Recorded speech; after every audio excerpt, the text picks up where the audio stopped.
A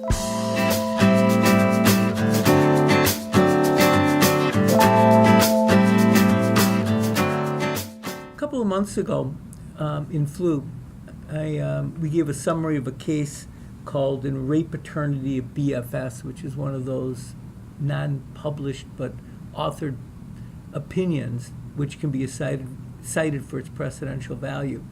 And the case involves a couple of different holdings, but the one that I want to discuss today affirms an order by Milwaukee County Judge Bill Sosny, who ordered where there was an allegation that alcohol use was a problem in placement, that neither party could use alcohol while the minor child or children were in their placement. And somebody appealed it, which I think is interesting, and the Court of Appeals in that decision upheld it as a proper exercise of discretion.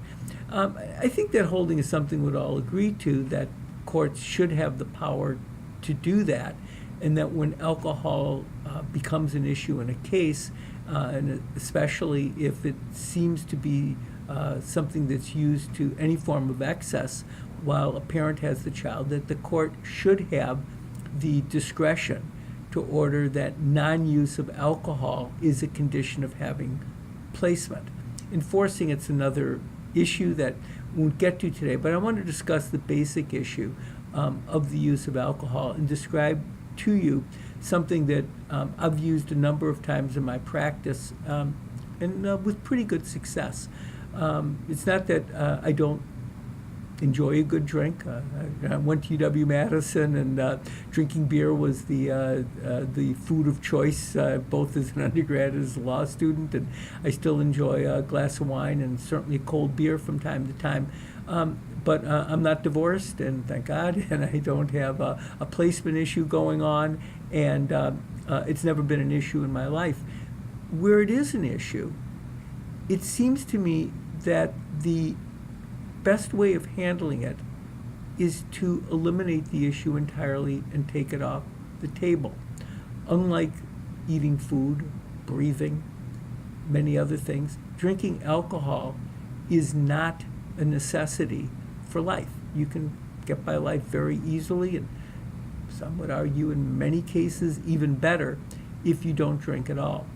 So where we've had cases where there's been an allegation of alcohol use, we've had a discussion with our client regarding what I call take the issue off the table. And it applies both if our client is the one accused of abusing alcohol and therefore affecting the children, or the other side. If it's the other side and we want to argue that Judge Sosny's ruling in that case should be adopted in a particular case, you know what the other side's going to say. Their first thing is, well, my spouse drinks as well, and the order ought to apply both ways. And that's not necessarily a bad thing then, because if you have the right conversation with your client about it and take the issue off the table, it can do really good things, not just for your client, but also for the children. And here's what I mean by taking the issue off the table.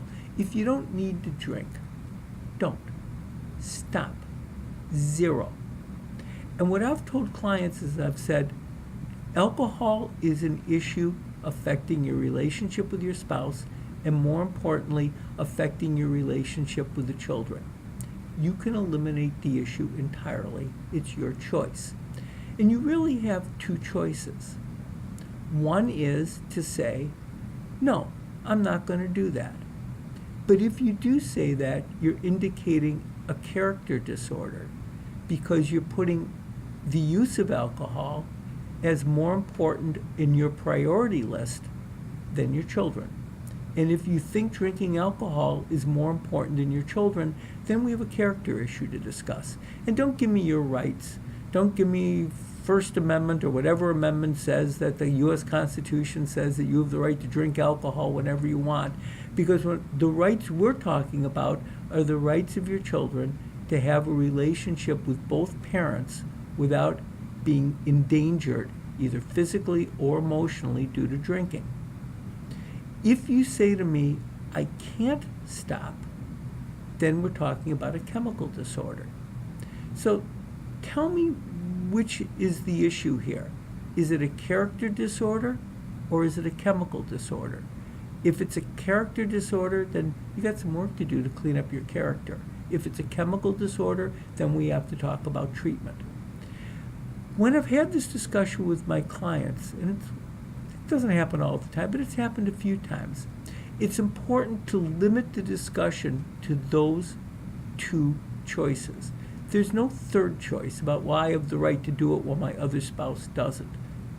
I don't want to hear about rights. I want to hear about what's best for your children.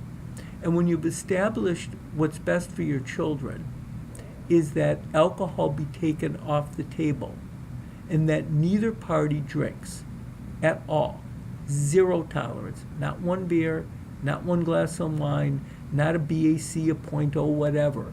0 tolerance. Neither one drinks. We haven't harmed anybody physically. In fact, maybe we've helped somebody physically by eliminating alcohol. And we've eliminated an issue which can only cause harm. I've had some very, very good results with this. I remember one client who actually had an argument with about it because he went on the, I have the right to do this and it's my spouse with the problem, and finally convinced him that he was limited to those two choices. And I said, tell me what you love more, your children or alcohol? And he said, well, it's not an issue. Of course, it's the alcohol. So I said, really? And he said, no, of course, it's my children. And I said, okay, then that's the choice I knew you were going to make. So can you stop? And he goes, yeah. So I said, okay, do that. And a few weeks later, he called me and he said, you know, since we had that discussion, I have gone 0 tolerance. I have not had a drink of alcohol. And I can't tell you how much my wife has changed in that 2-week period of time. He was smiling, I think, when he said it. But the point was, at least, that whoever changed, be it his and his wife, it was only a positive and a good thing.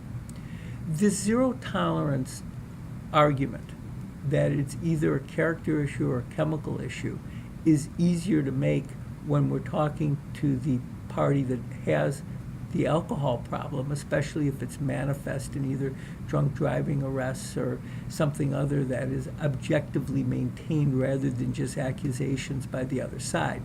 But still, when alcohol is an issue, the way to handle it, if it can be done hopefully through discussion without having to threat or to go to court and to try to get the court order, is to convince our clients that it's an issue best eliminated by agreement, and eliminated totally and finally by a decision that the children are more important than alcohol. It's something within their control, and it's an issue that can be eliminated, taken off the table. And then we deal with time and the other issues that are involved in custody and placement.